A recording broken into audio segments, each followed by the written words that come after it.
잠시 기도하겠습니다. 좋으신 하나님 감사합니다. 이 시간 우리가 하나님을 찬양할 수 있는 입술을 주시고 또한 건강을 주심이 얼마나 감사한지요.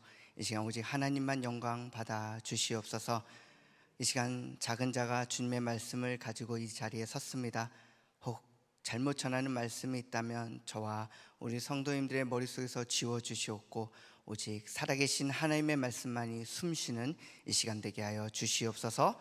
감사드리며 사랑하신 예수님의 이름으로 기도드렸사옵나이다. 아멘. 네, 저는 오늘 부른 찬양 중에 광야라는 찬양은 한 사람이 깊고 깊은 어둠 속에서 주님을 만나 살아나는 한 사람의 모습이 그려져 있는 것 같았습니다. 제가 오늘 가사를 다시 한번 읽어드리겠습니다. 왜 나를 깊은 어둠 속에 홀로 두시는지, 어두운 밤은 왜 그리 길었는지, 나를 고독하게, 나를 낮아지게, 세상 어디에도 기댈 곳이 없게 하셨네. 광야에 서 있네. 주님만 내 도움이 되시고, 주님만 내 빛이 되시는, 주님만 내 친구 되시는 광야. 주님 손 놓고는 단 하루도 살 수 없는 곳, 광야에 서 있네. 주께서 나를 사용하시려, 나를 더 정결하게 하시려 나를 택하여 보내신 그곳, 광야. 성령이 내 영을 다시 태어나게 하는 곳, 그곳이 광야입니다. 내 자아가 산산이 깨지고 높아지려 했던 내 꿈도 주님 앞에 내려놓고 오직 주님, 그 주님 뜻만 이루어지기를, 나를 통해 그 뜻이 이루어지기를 소망하는 그곳, 바로 광야입니다. 저는 오늘 부른 이 찬양이 만약에 하갈이 이 찬양을 부른다면 어떨까 생각해 보았습니다. 성도님은 이 찬양을 어떻게 부르셨나요? 어떤 마음으로 이 찬양을 부르셨나요? 주님이 없는 것 같은 캄캄한 어둠 속에서 부르셨나요? 아니면 주님과 동행하면서 지난 과거를 회상하면서 기쁨 가운데 이 찬양을 부르셨나요? 우리는 미래를 알 수 없습니다. 그러나 지난 세월 속에서 주님이 나와 함께 했던 기억은 나의 머리가 아닌 나의 가슴에 새겨져 있을 것입니다. 저는 그래서 과거가 좋습니다. 물론 흠도 많고 부끄러움도 많고 슬픔도 많고 아픔도 있었지만 주님이 나와 함께 했던 그 흔적들이 있기에 저는 과거가 좋습니다. 그래서 저는 오늘 이 시간 속에서도 주님을 바라보고 의지하며 선교를 꿈꾸고 있습니다. 왜냐하면 주님이 나와 함께하고 계심을 확신하기 때문입니다. 저와 여러분이 더욱 주님께 많이 머물고 주님과 동행하는 오늘 하루가 되시기를 간절히 소망하고 기도합니다. 오늘 본문으로 들어가서 16장 1절 다시 한번 같이 한번 읽어볼까요? 아브라함의 아내 사레는 아이를 낳지 못했습니다. 그녀에게는 이집트 출신의 여종이 있었는데 그녀의 이름은 하갈이었습니다. 오늘 본문의 주인공은 사실 하갈은 아닙니다. 오늘 본문의 진정한 주인공은 바로 하나님이십니다. 그 하나님의 사랑이 어떻게 흘러가는지 이 시간 우리가 함께 보기를 원합니다. 아멘. 하갈은 참으로 불쌍한 이집트 출신의 노예였습니다. 몸종이었고 노예였고 유대인들이 바라보기에는 불결한 여인이었습니다. 어떠한 가정이었기에 외국인에게 종으로 팔렸는지 성경은 말하고 있지 않습니다. 그러나 그녀가 종으로 팔렸다는 것은 그녀의 삶이 어려웠다는 것을 추측할 수 있습니다. 만일 하갈을 이곳에 초청할 수 있다면 오늘 저와 여러분은 하루를 꼬박 지새우면서 그녀의 이야기를 들어야 할 것입니다. 이곳에 계신 성도님들도 수많은 간증의 이야기들로 가득 채워져 있을 것입니다. 듣기만 해도 힘들고 어려운 시절의 이야기들이 구구절절 나올 것입니다. 하갈도 마찬가지입니다. 오늘 본문에 나오는 하갈에 대해서 우리는 부정적으로 생각하는 경우가 많이 있습니다.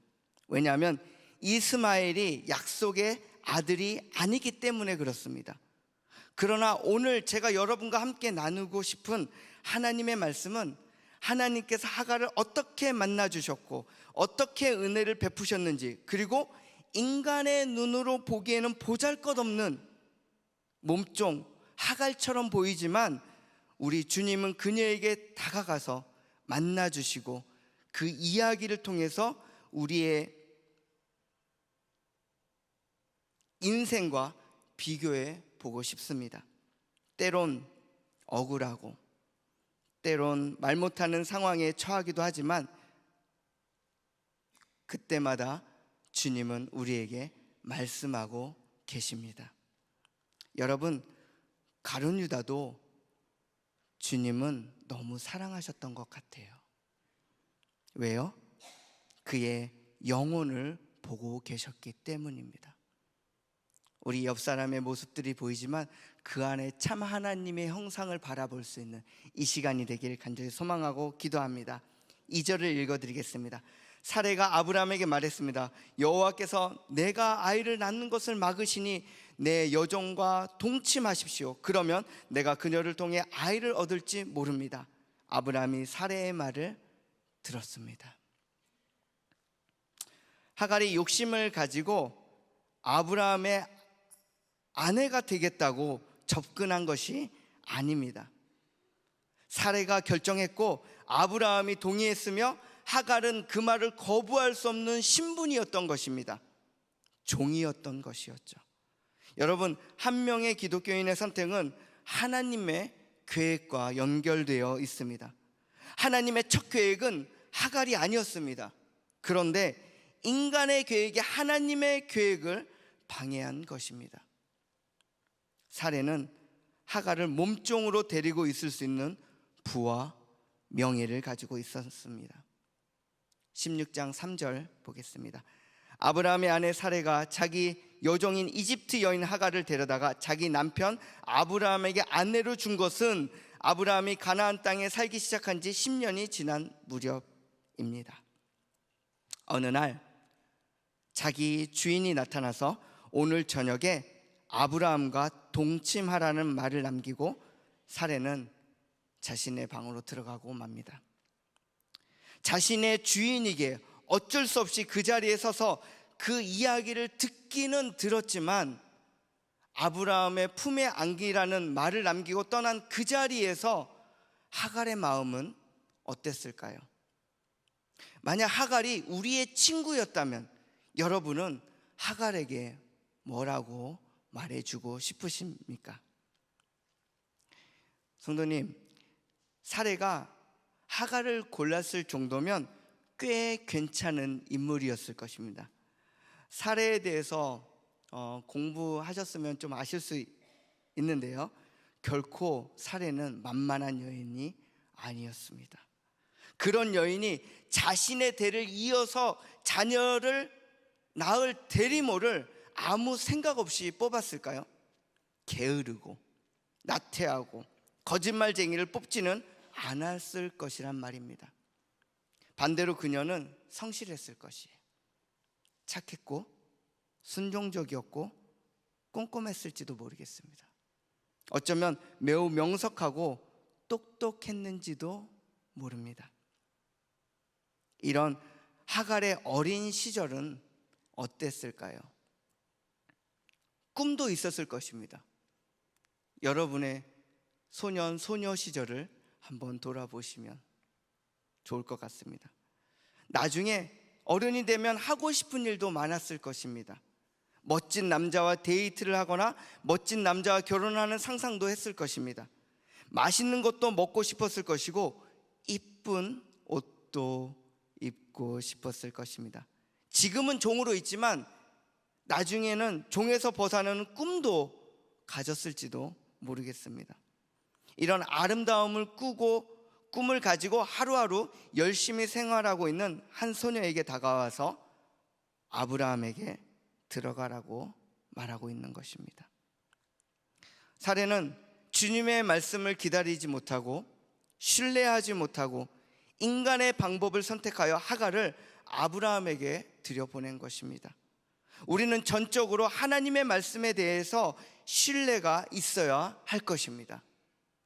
왜냐하면 그 말씀이 우리를 숨쉬게 하고 우리의 영혼을 살리기 때문입니다. 믿으십니까?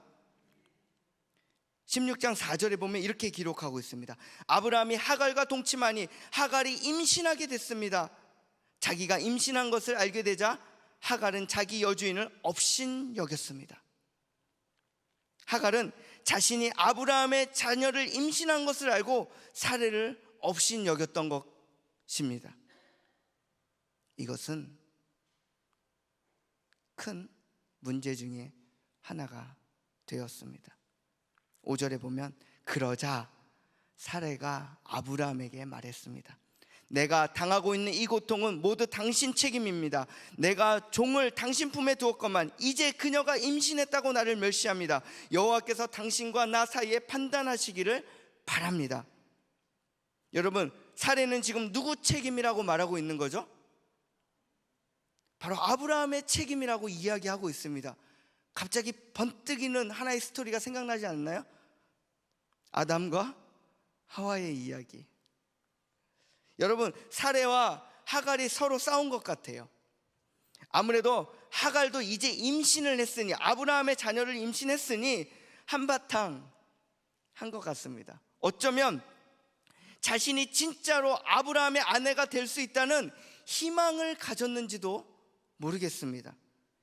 이것이 불가능한 꿈이지만 하갈은 붙잡고 싶었을 것입니다. 6절 7절을 제가 읽어드리겠습니다. 아브라함이 말했습니다.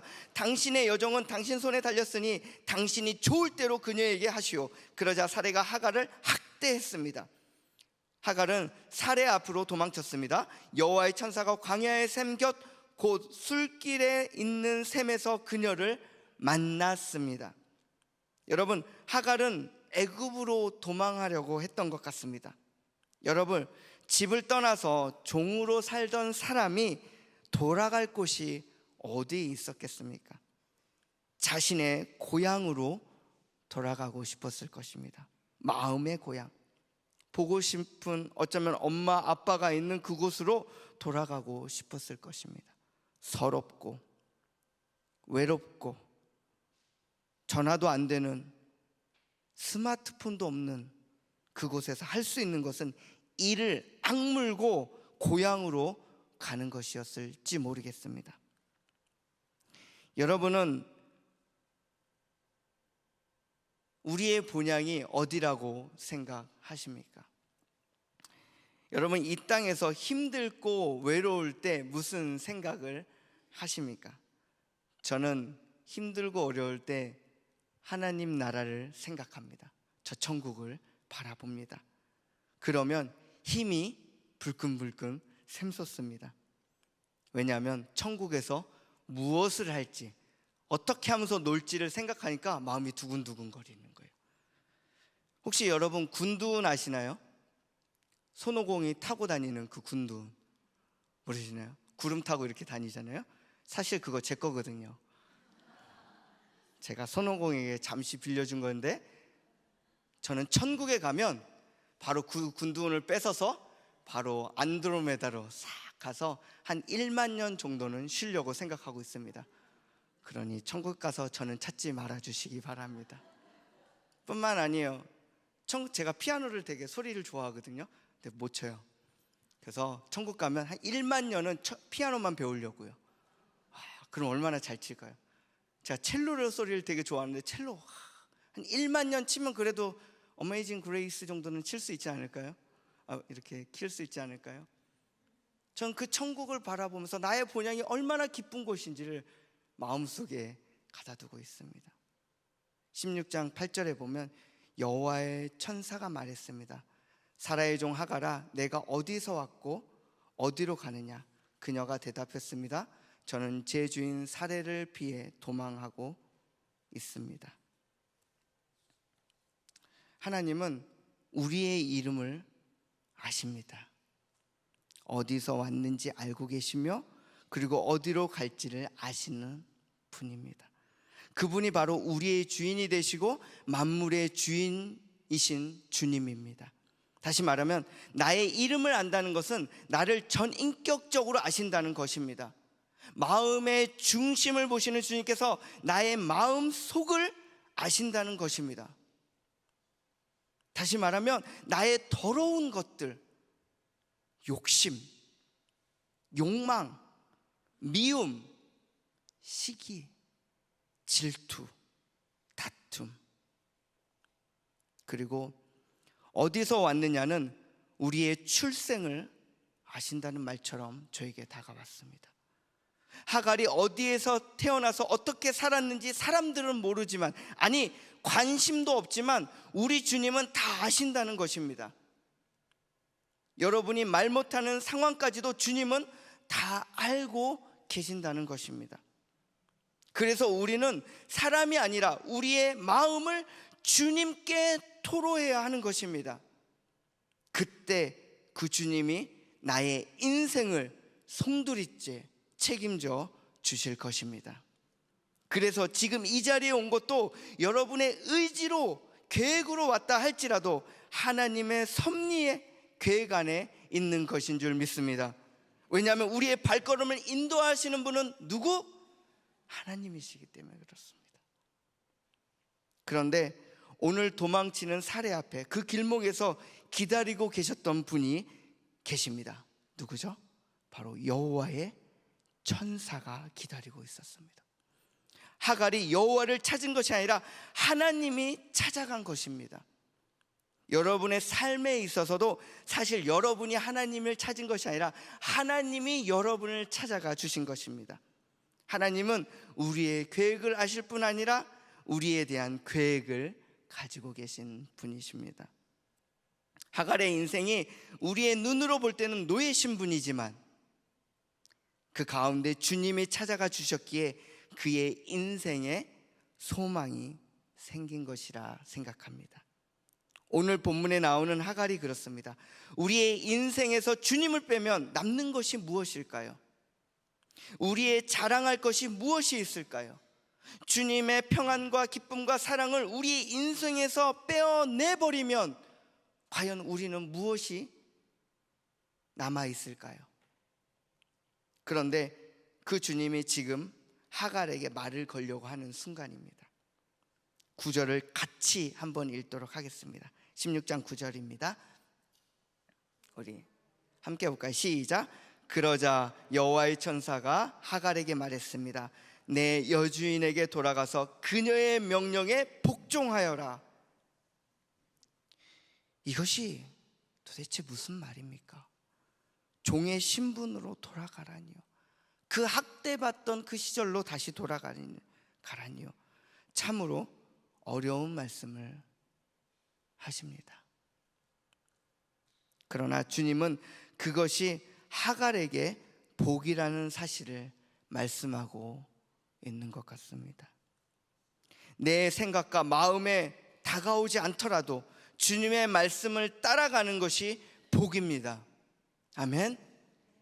세상에서 참으로 어려운 인생을 살아가는 사람들이 많이 있는 것처럼 제 눈에는 보이는 것 같습니다. 그런데 그 어려운 인생을 살아가는 사람들을 자세히 보면 그 안에 예수 그리스도가 없습니다. 아니, 예수님의 존재를 인정하고 싶어 하지 않는 것 같습니다. 그분이 살아계시고 나를 사랑하시고 나를 위해서 십자가를 지셨다는 사실을 인정하는 사람은 그의 인생이 얼마나 아름답게 빛나는지 모르겠습니다. 물론 하나님께서 특별한 목적이 있으셔서 그의 인생을 만지시고 훈련시키시는 분은 계시지만, 아니 어쩌면 그 인생까지도 얼마나 아름다운지 우리의 눈을 열어 볼 수 있기를 바랍니다. 어쩌면 지금도 그 삶을 경험하고 계신 분이 이 자리에 계실지도 모르겠습니다. 주님을 알기 전과 후의 나의 모습, 그리고 그 삶이 얼마나 아름답고 빛나는지 말입니다. 하나님은 우리에 대한 계획이 있으십니다. 그래서 우리는 어떠한 상황 속에서도 주님을 신뢰하며 따라가야 합니다. 왜냐하면 그분이 우리의 아버지이시기 때문입니다. 우리의 인생에서 하나님을 빼면 남는 것이 없습니다. 10절 말씀을 보겠습니다. 여호와의 천사가 하갈에게 말했습니다. 내가 내 손을 크게 번성케 해 셀 수 없을 만큼 불어나게 할 것이다. 여러분, 이 복을 누구에게 준 줄 아십니까? 아브라함에게 주신 그 복과 동일한 복입니다. 여러분, 하갈이 이 복을 받을 자격이 있어서 하나님이 주신 것일까요? 아닙니다. 또한 지금 하갈이 불쌍해서 위기를 넘기기 위해서 임기응변을 발휘하신 것도 아닙니다. 이것은 아브라함에게 말씀하신 바로 그 언약 때문에 하나님은 지키시는 것입니다. 왜냐하면 하나님의 신실하심은 상황에 따라 변결될 수 있는 것이 아니기 때문입니다. 하나님께서는 모든 열방의 아버지가 되시겠다고 말씀하셨습니다. 그런데 여기서 중요한 것은 하갈이 본인 스스로 결단을 내려야 하는 것입니다. 여러분이라면 어떻게 하시겠습니까? 사례에게 돌아가시겠습니까? 아니면 애굽으로 내려가시겠습니까? 만약 하갈의 상황에 처해 있다면 여러분은 어떻게 하시겠습니까? 우리는 주님의 말씀을 따라가야 합니다. 그런데 지금 당장 우리의 자존심, 억울함, 상처에 묶여서 가고 있지 않는지는 돌아봐야 할 것입니다. 우리는 주님의 말씀을 붙잡고 기도해야 합니다. 이 시간 이러한 결단이 있기를 바랍니다. 내가 주님의 말씀을 굳게 붙잡겠습니다. 11절 말씀 보겠습니다. 여호와의 천사가 하갈에게 말했습니다. 내가 지금 임신했으니 아들을 낳을 것이다. 그 이름을 이스마엘이라 하여라. 여호와께서 내 고난을 들으셨기 때문입니다. 여러분, 하갈은 지금 고민하고 있는 것 같습니다. 왜냐하면 두렵거든요. 무섭거든요. 그런데 그보다 더 크신 하나님, 문제보다 더 크신 하나님이 지금 내 앞에서 말씀하고 계신 것입니다. 그리고 그 아들의 이름을 하나님이 직접 지어주고 계신 모습입니다. 성도님, 힘내십시오. 우리의 인생은 주님이 책임져 주실 것입니다. 담대하십시오. 주님은 살아계시고 우리보다 크신 주님이십니다. 어떤 문제보다 크신 분이 바로 우리 주님이십니다. 죽음도 이기신 분이 바로 예수 그리스도이십니다. 13절 말씀에 보면 하갈은 자기에게 말씀하시는 여호와의 이름을 주는 나를 보시는 하나님이라 불렀습니다. 내가 어떻게 여기서 나를 보시는 하나님을 뵐 수 있었단 말인가? 라고 말했기 때문입니다. 여러분, 이제 하갈은 대범해졌습니다. 바로 주님의 이름을 지어서 부른 것입니다. 누가 주님의 이름을 지을 수 있을까요? 누가 감히 주님을 제한할 수 있을까요? 그런데 하갈은 지금 그 주님의 이름을 짓고 주님은 또 그것을 기뻐하시는 것 같습니다. 마치 우리의 자녀와 손주들이 할머니와 할아버지의 이름을 가지고 즐거워하는 것처럼 제 마음속에는 느껴졌습니다. 주님이 나를 안아주시는 것을 느껴보신 적이 있으신가요? 저는 할머니와 옥상 창고에서 잠을 청한 적이 있었습니다. 그때 할머니 품이 얼마나 따뜻하고 좋았는지 모릅니다. 상황은 너무 안 좋았습니다. 아버님이 술을 드시고 오셔서 이런저런 여러 가지 일들을 하니까 할머니와 저는 도망쳐 나온 것입니다. 딱히 갈 곳이 없으니까 할머니와 둘이서 옥상에 아지트를 만들어 놓고 지내던 시절이 있었습니다. 여름에는 덥고 겨울에는 춥지만 할머니 품이 왜 그렇게 따뜻했는지 모르겠습니다. 그런데 주님을 만나고 나니 그 할머니의 품처럼 실제 안에 하나님의 품이 얼마나 따뜻한지요, 그 품이 그렇게 따뜻한 품이라는 사실을 깨닫고 나니 저의 삶의 방향이 달라지는 것을 느꼈습니다. 오늘 본문에 바로 그 여인이 그 따뜻한 주님 품에 안겨본 첫 시간이 아니었을까요? 어쩌면 한 번도 따뜻함을 느껴보지 못했는지도 모르겠습니다. 종으로 살면서, 집에서 종으로 팔리면서 어떠한 따뜻함을 느껴보았겠습니까? 바로 이 여인의 고백입니다. 나를 살피시는 하나님, 나를 살피시는 하나님. 이 대범함이 어디서 왔을까요? 우리 14절 말씀을 함께 읽어볼까요? 14절입니다. 시작. 그래서 그 샘은 부엘라헤로이라고 불리게 됐습니다. 지금도 그 샘은 가데스와 바렛 사이에 있습니다. 하나님의 이름뿐만 아니라 샘의 이름을 짓습니다. 여러분, 샘의 이름을 짓는다는 것은 족장을 의미합니다. 즉 하나님의 백성으로 살아갈 것을 선언하고 있는 장면인 것입니다. 주님, 이제 저를 사용하여 주옵소서, 주님 앞에 서 있습니다 라고 말입니다. 부엘라헤로이, 나를 보고 계시는 살아계신 하나님의 샘이라는 뜻입니다. 저는 이것이 하갈의 신앙 고백이라 생각했습니다. 15절 말씀 보면 이렇게 해서 하갈은 아브라함은 아들을 낳았습니다. 아브라함은 하갈이 낳은 아들에게 이스마엘이라는 이름을 지어줬습니다. 성도님, 이제 그 아들의 이름을 누가 인정하는지 한번 보십시오. 바로 아브라함입니다. 하나님의 약속은 신실하시며 하나님은 스스로 그 약속을 지키시는 분이십니다. 그래서 하나님은 친히 자신의 이름을 이렇게 소개했습니다. 나는 스스로 있는 자라고 말입니다. 스스로 완벽하신 하나님 앞으로 나아가는 저와 여러분이 되기를 바랍니다. 마지막 16절입니다. 하갈이 아브라함에게 이스마엘을 낳아 주었을 때 아브라함은 86세였습니다. 이스마엘을 낳고 14년 후에 이삭이 출생했습니다. 그리고 하갈은 다시 쫓겨납니다. 그때 하갈은 물 한 부대와 빵 한 덩어리를 가지고 광야로 쫓겨납니다. 신학자들마다 많은 이야기들이 있지만 저는 광야로 가는 것은 주님을 만났던 그 장소를 기억했기 때문이라 생각합니다. 여러분, 우리가 가지고 있는 것을 바라보는 것이 아니라 주님의 약속을 믿고 나아가는 저와 여러분이 되시기를 바랍니다.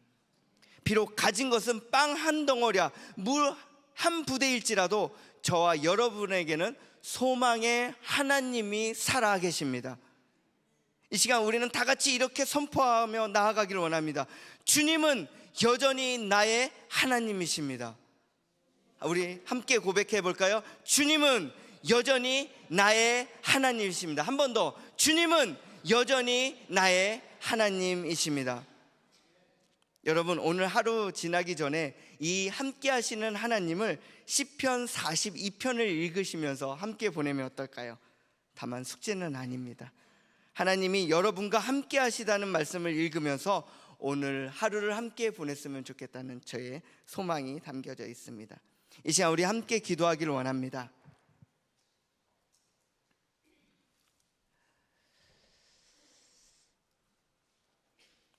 하갈의 이름을 아시고 출생을 아시고 어디로 가야 할지를 살피고 보호하시는 하나님께서 여러분의 삶에도 순간순간 걸음마다 지키시기를 기도하기를 원합니다. 주님은 여전히 저의, 여러분의 하나님이십니다. 주님, 이 시간 나의 인생을 송두리째 주님께 맡깁니다. 우리 이 제목 가지고 우리 다 같이 주여 한번 부르신 후에 우리 합심하여서 함께 기도하며 나가겠습니다. 주여. 하나님, 이 시간 주님 앞에 나아가기를 원합니다. 하갈의 이름을 아셨던 것처럼 저의 이름을 아시고, 하갈의 출생을 아셨던 것처럼 저의 출생을 아시며, 하갈이 어디로 가야 할지를 아셨던 것처럼 저의 인생이 어느 방향으로 흘러가야 될지를 아시는 그 주님, 나의 인생을 살피시고 보호하시는 하나님께서 지금 나와 함께 계심을 고백하오니, 지금 나의 순간순간 걸음걸음마다 주님과 동행할 수 있는 은혜 주시고 믿음의 복을 허락하여 주시옵기를 간절히 바라고 원합니다. 주님은 여전히 나의 하나님이심을 고백하는 이 시간, 이 자리에 모이는 모든 성도들의 발걸음 가운데 주님께서 축복하여 주시옵고 믿음의 발걸음을 내딜 수 있도록 하여 주시오며, 두 손과 두 눈과 호흡하는 것과 들려지는 모든 것이 하나님께 기쁨이 되는 우리 될 수 있도록 주님 은혜를 궁휼하심을 베풀어 주시옵소서. 이 시간 우리의 목소리를 높여 주님을 부르짖습니다. 우리를 간절히 기다리시고 우리의 목소리를 간절히 요청하시는 그 주님 앞에 나아가길 원합니다. 주님 도와주시옵소서. 주님 함께하여 주시옵소서. 나의 두 손을 붙잡고 나아가 주시옵소서. 우리의 연약함도 주님 앞에 내려놓고 우리의 생각도 주님 앞에 내려놓고 오직 하나님의 말씀과 하나님의 지혜로 살아가길 원하오니, 주께서 함께하여 주시옵고 주의 은혜 가운데서 살아갈 수 있는 믿음의 고백들로 삼아 주시옵소서. 이 시간에 우리의 고백이 주님의 들려지기에 합당할 수 있도록 주의 우리의 영을 깨워 주시옵소서.